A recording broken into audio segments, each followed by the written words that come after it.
उत्तराखंड में बीएसएनएल के 1206 mobile tower की दी स्वीकृति।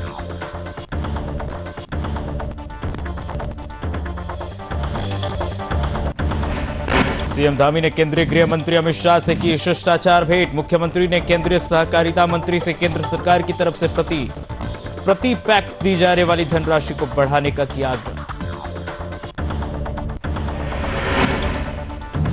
पर्यटन सिंचाई मंत्री सतपाल महाराज ने बैंक की शाखा का किया शुभारंभ। दीप प्रज्वलित कर बैंक की शाखा का किया शुभारंभ। सतपाल महाराज ने सभी को दी शुभकामनाएं। बैंक की शाखा के खुल जाने से लोगों को मिलेगी सुविधा।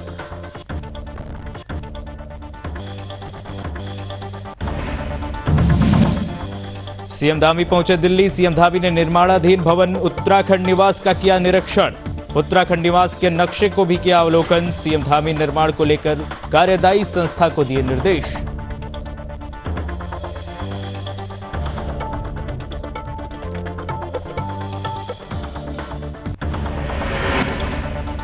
रुद्रपुर दुग्ध प्रोत्साहन योजना कार्यक्रम का आयोजन। सीएम धामी कार्यक्रम में हुए शामिल। दुग्ध उत्पादक परिवारों को दी गई प्रोत्साहन राशि।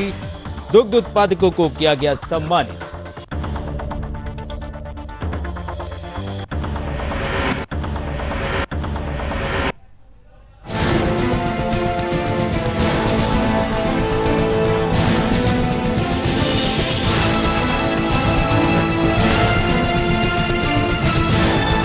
आप देख रहे हैं सुदर्शन न्यूज।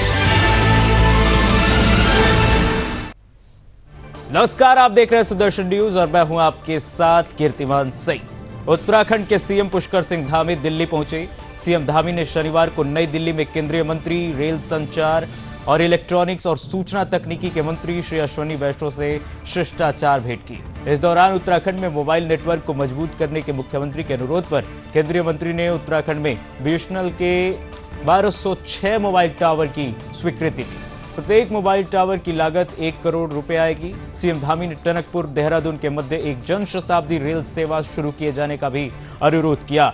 रुड़की देवबंद रेल परियोजना के संबंध में राज्य सरकार की ओर से अब तक प्रदत्त अंशदान की धनराशि 296.67 करोड़ को अंतिम करते हुए 50% अंशदान के सापेक्ष शेष धनराशि 99.01 करोड़ का भुगतान करने से राज्य सरकार को मुक्त करने का भी आग्रह किया।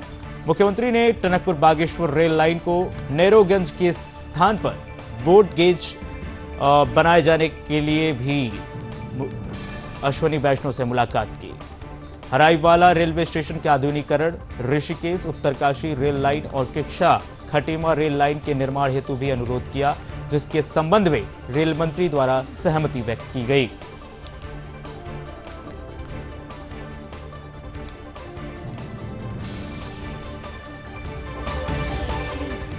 उत्तराखंड के मुख्यमंत्री पुष्कर सिंह धामी ने शनिवार को नई दिल्ली में केंद्रीय गृह मंत्री और सहकारिता मंत्री श्री अमित शाह से मुलाकात कर शिष्टाचार भेंट की। इस दौरान मुख्यमंत्री ने केंद्रीय सहकारिता मंत्री से केंद्र सरकार द्वारा दी जा रही प्रति पैक्स 50,000 रुपए की धनराशि को बढ़ाने का आग्रह किया।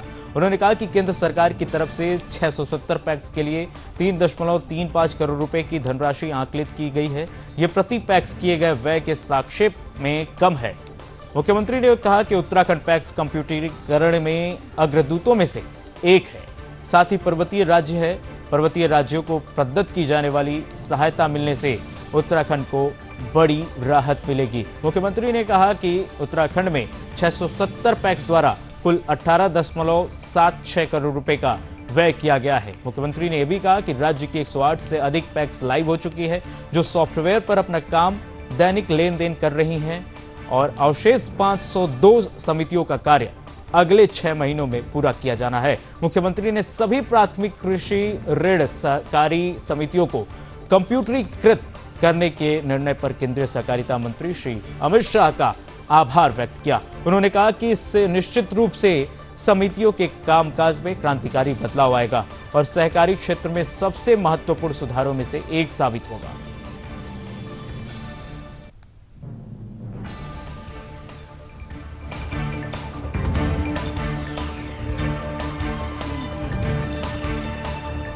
अब खबर उत्तराखंड से है। उत्तराखंड के जनपद हरिद्वार से, जहां लोग निर्माण विभाग, पर्यटन, सिंचाई और लघु सिंचाई, पंचायती राज, ग्रामीण निर्माण मंत्री सतपाल महाराज ने संस्कृति, जलाभग प्रबंधन और भारत नेपाल उत्तराखंड नदी परियोजनाएं और प्रेमनगर आश्रम परिसर में एक्सिस बैंक की शाखा का द्वीप प्रज्वलित कर शुभारंभ किया। इस अवसर पर कैबिनेट मंत्री सतपाल महाराज ने सभी को बधाई देते हुए कहा कि एक्सिस बैंक की स्थापना 1990 में हुई थी। इस समय देश में इसकी 5000 शाखाएं काम कर रही हैं। साथ ही बैंक ने विभिन्न स्थानों में 11,000 के करीब एटीएम भी स्थापित किए हैं।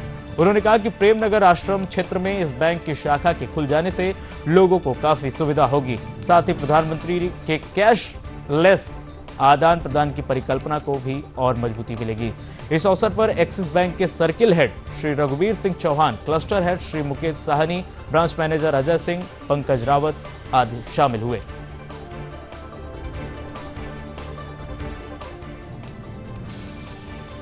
उत्तराखंड के सीएम पुष्कर सिंह धामी दिल्ली पहुंचे, जहां सीएम धामी ने नई दिल्ली में निर्माणाधीन भवन उत्तराखंड निवास का निरीक्षण किया। मुख्यमंत्री ने कहा कि निर्माण कार्य गुणवत्ता बनाए रखते हुए तय की गई निर्धारित समय सीमा में पूरा करना सुनिश्चित किया जाए।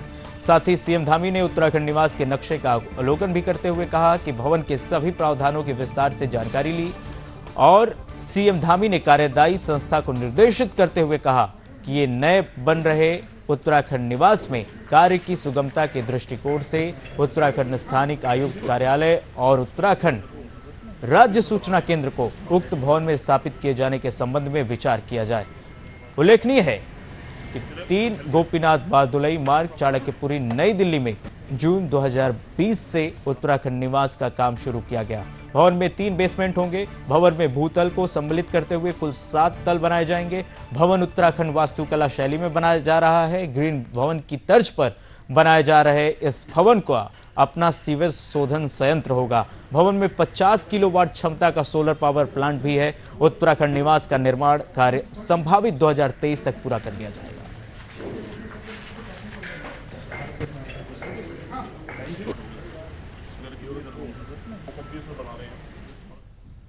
उत्तराखंड के रुद्रपुर स्थित नवोदय स्कूल में डेयरी विकास विभाग की तरफ से दुग्ध प्रोत्साहन योजना कार्यक्रम का आयोजन किया गया।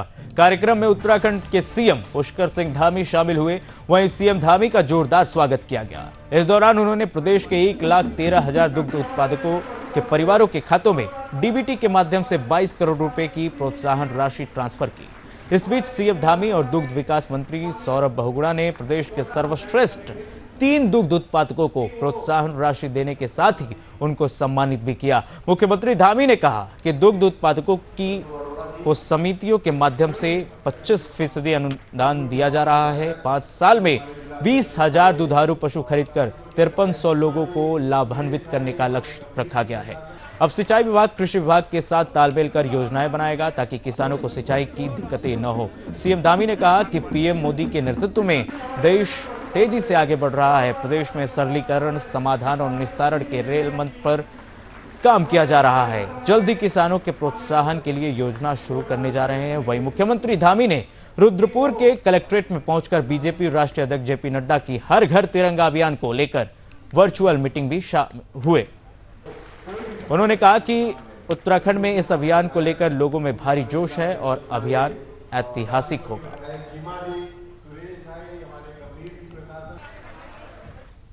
खबर उत्तराखंड के खटीमा से है, जहां राजकीय उच्चतर माध्यमिक विद्यालय और राजकीय प्राथमिक विद्यालय से संयुक्त परिसर में आजादी का अमृत महोत्सव के उपलक्ष्य में आजादी की 75वीं वर्षगांठ पर 57वीं वाहिनी सशस्त्र सीमा बल के कमांडेंट ब्रजपाल सिंह नेगी के नेतृत्व में कार्यक्रम का आयोजन किया गया।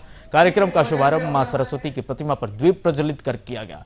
इस अवसर पर विद्यालय के छात्र छात्राओं, स्टाफ, एसएसबी के जवानों और गणमान्य व्यक्तियों ने संयुक्त रूप से रैली निकालकर लोगों को जागरूक किया।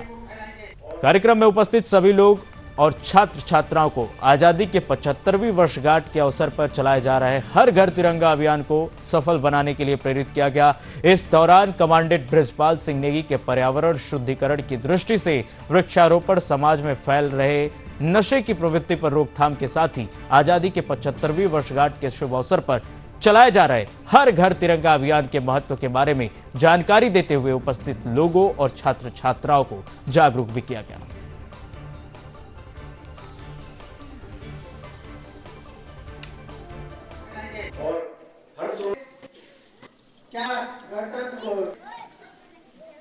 हमारा देश आजाद हुआ था और अभी 15 अगस्त 2022 में इसको 75 वर्ष पूरे हो जाएंगे और इस साल 75 वर्ष के उपलक्ष्य में हम आजादी का अमृत महोत्सव मना रहे हैं। इसी तरह इसी क्षेत्र में नहीं बल्कि भारत के विभिन्न राज्यों, सभी धर्म, सभी जाति, सभी प्रजाति, सभी तरह के लोग पूरे भारतवर्ष में अमृत महोत्सव मना रहे हैं। इसमें विभिन्न सांस्कृतिक प्रतियोगिताएं, रंगन प्रोग्राम व देशभक्ति से ओतप्रोत विभिन्न गतिविधियां की जा रही है ताकि हम लोगों में देशभक्ति की भावना भर सके। सर एसएसबी के द्वारा किया गया है, लेकिन हम लोगों को भी आदेश मिला हुआ था, इसलिए हमने भी इसमें बढ़ चढ़ कर भाग लिया है और हमारा पूरा स्टाफ रहा इसमें साथ में और हमारे सारे बच्चे सहयोग में रहे हैं। सभी ने यहाँ से लेकर मतलब हाई स्कूल सिसैया से लेकर और मेला घाट तक हम लोगों ने जागरूकता रैली निकाली है राष्ट्रीय ध्वज को लेकर और एक जन जागरण है पूरे क्षेत्र में फैलाया है और बताया है लोगों को कि 13 तारीख से लेकर और 15 तारीख तक सभी लोगों को मतलब हम सब बच्चों को झंडा देंगे और वे बच्चे उस झंडे को अपने अपने घरों में लगाएंगे और 16 तारीख को फिर उस झंडे को वापस ला के जमा कर देंगे। ऐसा हमको बताया गया था कि झंडा वापस लेना है, जिससे उत्तराखंड अधीनस्थ सेवा चयन आयोग यूके को लेकर बड़ी खबर सामने आई है। आयोग के अध्यक्ष एस राजू ने अपने पद से त्यागपत्र दे दिया है। उन्होंने कहा कि आयोग की पिछले महीने और पहले भी इस तरह के मामले सामने आए हैं जिसकी वो नैतिक जिम्मेदारी लेते हैं। बता दें कि वर्तमान में यूके पेपर लीक मामले की जांच चल रही है। इस बीच पूर्व आईएएस अधिकारी एस राजू ने नैतिक जिम्मेदारी लेते हुए इस्तीफा दे दिया है। वो 2016 से चेयरमैन के पद पर तैनात थे। उन्होंने कहा कि मेरा किसी नेता से रिश्ता नहीं है, मैं मानता हूं कैंडिडेट्स को परेशानी हुई। गौरतलब है कि उत्तराखंड बेरोजगार संघ के प्रतिनिधिमंडल ने यूके द्वारा दिसंबर 2021 में आयोजित स्नातक स्तरीय भर्ती परीक्षा वीडियो बीपीडीओ आदि में हुई अनियमितता को लेकर मुख्यमंत्री धामी को ज्ञापन सौंपकर कार्रवाई की मांग की थी। इस पर मुख्यमंत्री ने डीजीपी अशोक कुमार को जांच के आदेश दिए थे, जिसकी जांच की जा रही थी।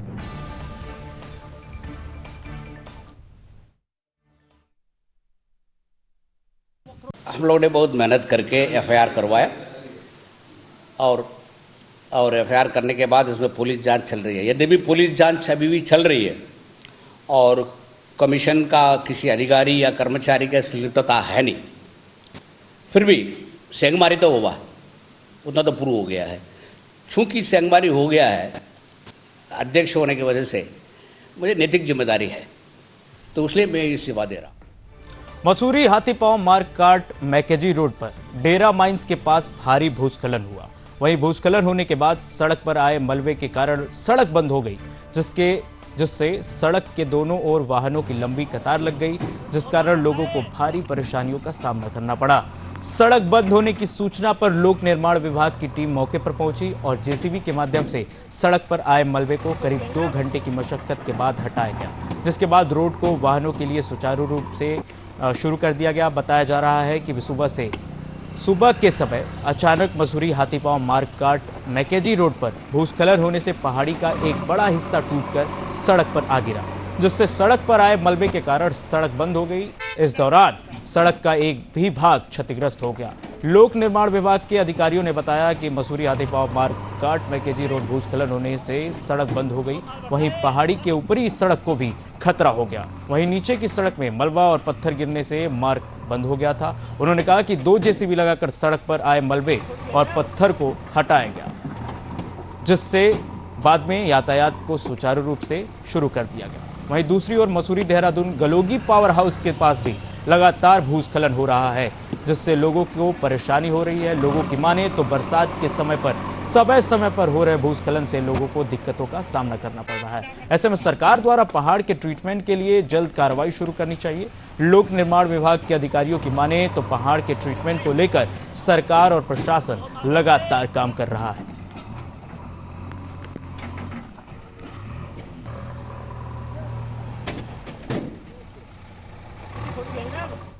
उत्तराखंड में पहाड़ से मैदान तक बारिश का दौर जारी है। मौसम विज्ञान केंद्र देहरादून ने राज्य में अगले 3 दिन तक यानी 7 अगस्त तक भारी बारिश का येलो अलर्ट जारी किया है।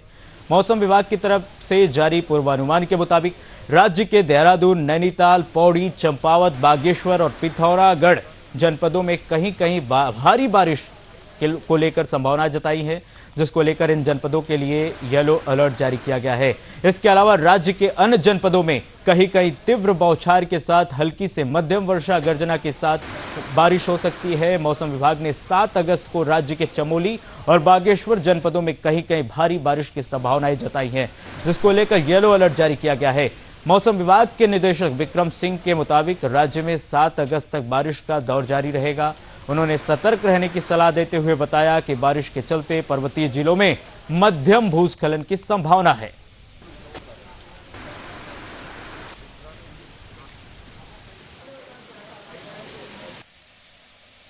तो आज, कल और परसों तक अगर देखें तो जो हल्की से मध्यम बारिश है वो प्रदेश में अनेक जगहों तक में करीब करीब मिलेगी।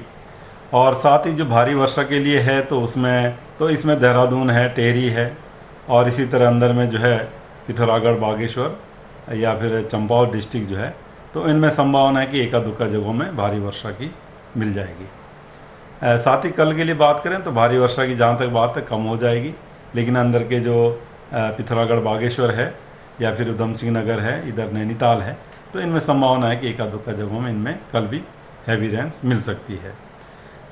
लेकिन हल्की से मध्यम बारिश है वो अनेक जगहों तक में कल भी मिलेगी और इसी तरह परसों भी है, अनेक जगहों तक में जो है हल्की मध्यम बारिश प्रदेश में देखने को मिलेगी। और भारी वर्षा की जो संभावना बनती है थोड़ा बागेश्वर और चमोली डिस्ट्रिक्ट में बन रही है। उसके बाद देखें तो जो रेनफॉल एक्टिविटी काफ़ी कम हो जाएगी। आप ये कह सकते हैं हल्की बारिश जो है कुछ जगहों में जो है, अगर 8 और 9 को बात करें तो वो मिलने वाली है प्रदेश में, हल्की बारिश में कहूँगा। और वो भी पहाड़ों में जो है कुछ जगहों में मिलेगी। जहाँ तक मैदानी क्षेत्र है तो उसमें तो करीब करीब वो जो है आइसोलेटेड या ड्राई तरह का ही रहने वाला है। 10 तारीख में थोड़ी सी हालांकि बारिश बढ़ने की उम्मीद है, तो अनेक जगहों तक में आप कह सकते हैं हल्की मध्यम मिलेगी। लेकिन फिर से आप देख रहे हैं कि करीब करीब 13 तारीख तक जो है जो एक्टिविटी वो कम। आजादी के अमृत महोत्सव के तहत नगरपालिका मुनिका रेती हर घर तिरंगा अभियान को सफल बनाने में जुटा है। अभियान के मद्देनजर नगर क्षेत्र पालिका प्रचार वाहन चला रही है, जिसके माध्यम से क्षेत्र के लोगों को घरों पर तिरंगा फहराने के लिए प्रेरित किया जा रहा है। लोगों से घरों में राष्ट्रीय ध्वज तिरंगा लगाने और हटाने के दौरान फ्लैग कोड का विशेष रूप से ध्यान रखने की अपील की जा रही है।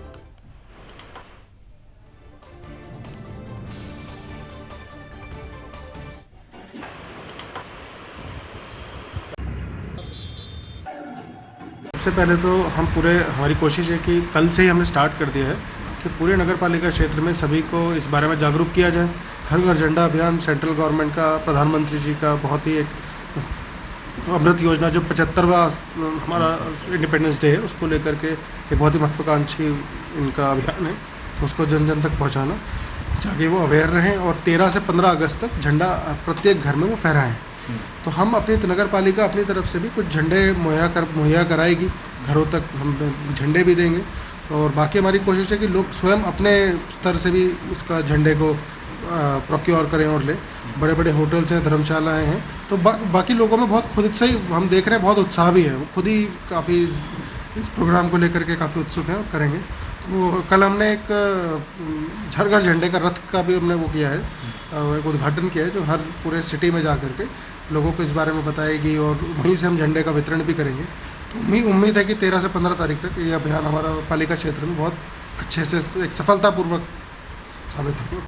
अब खबर उत्तराखंड के हरिद्वार से, जहां बीते दिन ज्वेलर्स के मालिक पर हुए हमले और रंगदारी मांगने वाले मामले में एसएसपी ने खुलासा किया है। बता दें कि बीते दिन एक कारोबारी पर बदमाशों ने रंगदारी मांगी, वहीं रंगदारी नहीं देने पर बदमाशों ने कारोबारी पर हमला कर दिया।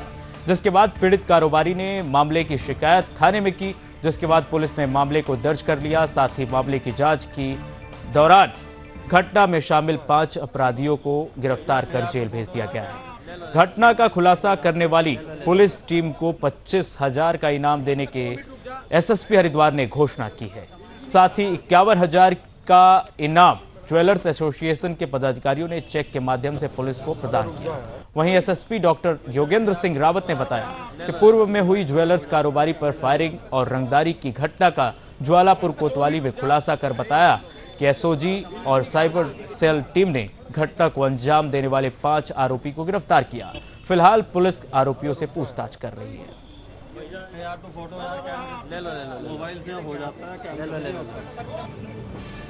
ये 26 तारीख की रात्रि को जिस दिन मेन कांवड़ भी था, उस दिन एक जो प्रतिष्ठित यहाँ के ज्वेलर हैं उन पर एक फायर किया गया था और उसके अगले दिन उस फायर का रेफरेंस देते हुए उनसे एक कुख्यात के नाम पर फिरौती मांगी गई थी।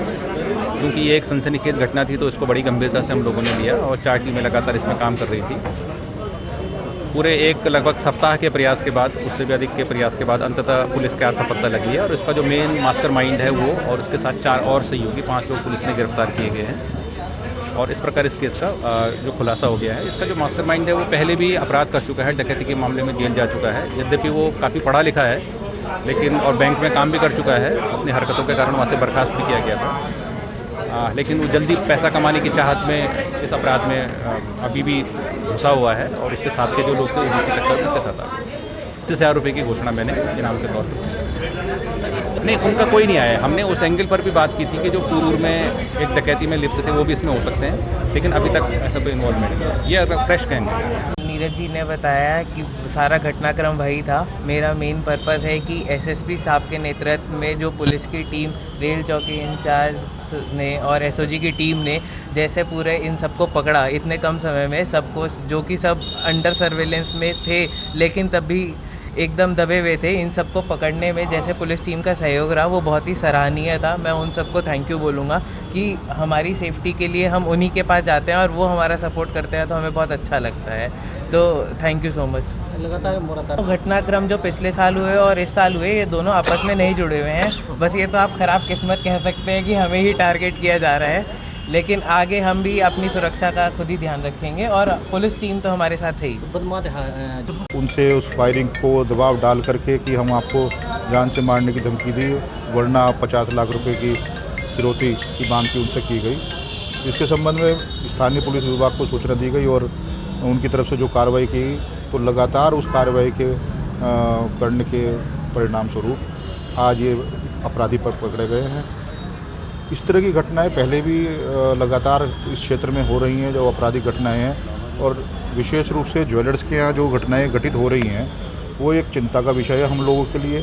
तो ज्वेलर्स एसोसिएशन हरिद्वार और समस्त उत्तराखंड ज्वेलर्स एसोसिएशन हम लोग ये मांग करते हैं कि ज्वेलर्स की सुरक्षा बढ़ाई जाए और इस तरह की मीटिंगें आयोजित की जाए जिसमें कि जो कि हमारी सुरक्षा के उपाय हैं, जो हमारी चिंता के कारण हैं, उनका निराकरण हो सके। स्थानीय पुलिस ने और जो भी पुलिस विभाग की तरफ से जो कार्रवाई की जा रही है वो बहुत ही प्रशंसनीय है। यहाँ पे जो अपराधियों की जो पकड़ दकड़ है वो बहुत तत्परता से की जाती है और उसी का परिणाम है कि ये घटना का खुलासा हुआ है। खबर उत्तराखंड के रामनगर से है, जहां उस समय हड़कंप मच गया जब रामनगर निवासी का शव एयर गन्ने के खेत में बरामद हुआ। बता दें कि व्यक्ति का स्टेशनरी का दुकान था। मृतक व्यक्ति अपनी दुकान बंद कर घर जा रहा था। इसी बीच रास्ते में अज्ञात बदमाशों ने व्यक्ति का अपहरण कर लिया, जिसके बाद मृतक के परिजनों ने थाने में अज्ञात लोगों के खिलाफ एफआईआर दर्ज करवाई, जिसके बाद पुलिस ने मामले को दर्ज कर लिया। वहीं मामले की जांच के दौरान मृतक का शव गन्ने के खेत में बरामद किया गया। फिलहाल मामले में पुलिस ने शव को पोस्टमार्टम के लिए अस्पताल भेज दिया है। मामले की आगे की कार्रवाई जारी है।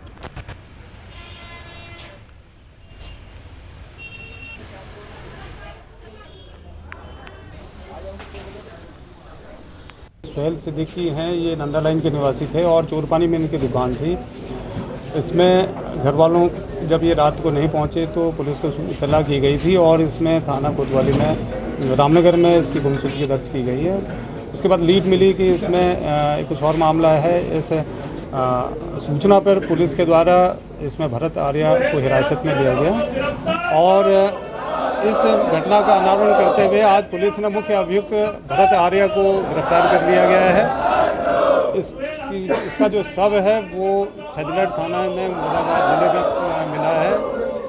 जो घटना का मोटिव था वो ये पता चला कि इसमें जो भरत आर्य की बहन कुछ साल पहले उसके द्वारा सुसाइड किया गया था। उसका ये कहना था कि ये सोहेल सिद्दीकी के साथ इसके अवैध संबंध थे और जब शादी के लिए दबाव डाला तो उसने मना कर लिया। इसी कारण से उसके द्वारा आत्महत्या कर ली गई। तब से ये लगातार सोहेल सिद्दीकी से रंजिश रखने लगा था और उसके हत्या की योजना बना रहा था। इस बार ये छुट्टी पे यहाँ आया था, फौज में नौकरी करता है और उसके बाद इसने अपने दोस्त से संपर्क किया। दिनेश टमटा नाम के एक दोस्त के साथ मिलकर इसने 2 तारीख की रात्रि को प्लान बनाकर उसकी हत्या कर दी और सब को मुरादाबाद जिले में छजराट इलाके में खुर्द-बुर्द कर दिया गया। पुलिस ने आरोपी भरत की गिरफ्तारी कर ली है। जो दूसरा आरोपी दिनेश टमटा उसके। अब खबर उत्तराखंड के पौड़ी से है, जहां जिले के टंगरोली गांव के छोटे बच्चे को पड़ोस के नलाई गांव के व्यक्ति की तरफ से डंडे से मारे जाने का मामला सामने आया है। बताया जा रहा है कि टंगरोली गांव के 3 बच्चे मिलकर गांव से एक बैल को छुड़ाने के लिए नलाई गांव ले जा रहे थे। इसी बीच रास्ते में उन्हें रोककर एक व्यक्ति ने उनकी पिटाई कर दी। वहीं उनका वीडियो बनाकर सोशल मीडिया पर भी डाल दिया, जिसको लेकर ग्रामीण और पूर्व छात्र नेता विमल कुमार ने जिलाधिकारी से मुलाकात कर पूरे मामले के बारे में बताया। साथ ही ग्रामीणों ने घटना पर विरोध जताते हुए दोषियों पर कड़ी कार्रवाई की मांग की। हमारी ग्राम सभा में जो है जिसमें कि नलाई के कुछ युवकों द्वारा बच्चों को पीटा गया और उनके साथ ही उन युवकों द्वारा उनकी वीडियो बनाई गई और सोशल मीडिया में भी डाला गया, जो कि एक निंदनीय घटना है। जिसमें कि हमारे द्वारा आज डीएम साहब को ज्ञापन दिया गया और ज्ञापन में हमने सुनिश्चित किया है कि जल्द से जल्द उन युवकों पर कार्रवाई हो, जिससे कि ऐसी अमानवीय घटना दोबारा ना हो।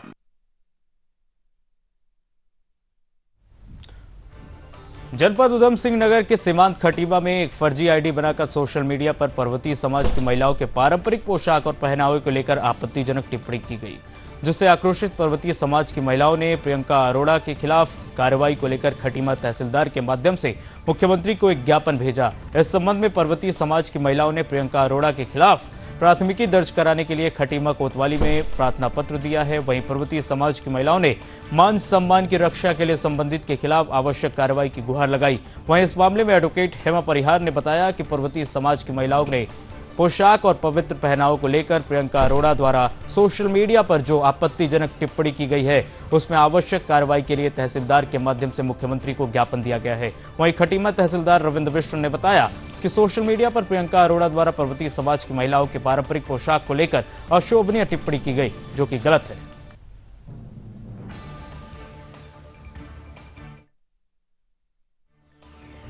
सोशल मीडिया पे जो हमारा पर्वतीय समाज को लेकर के जो हमारा पवित्र माना जाता है पिछवाड़ा और जो हमारे जेवरात हैं, नथ, मांग टीका और गलोबंद, पौची, इन सब चीज़ों को आहत करने वाली टिप्पणी की गई। और ये आहत करने वाली जो टिप्पणी है वो पूरे पर्वतीय समाज को लेकर के, हमारे उत्तराखंड की माताओं बहनों को लेकर के की गई है, जो हम बिल्कुल भी बर्दाश्त नहीं करेंगे। इस चीज़ को लेकर के हम ज्ञापन लेकर के मैम के पास आए थे। तो हम चाहते हैं कि जल्द से जल्द इस पर कार्रवाई हो।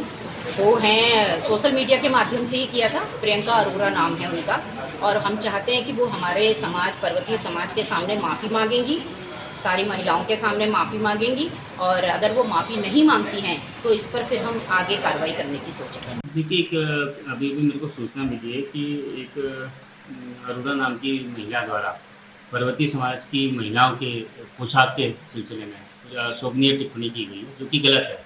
उनके द्वारा रोष व्यक्त किया गया और अभी हमारे पास वो एक ज्ञापन लेके आई है, तो ज्ञापन हम उचित माध्यम से अग्रसारित कर देंगे।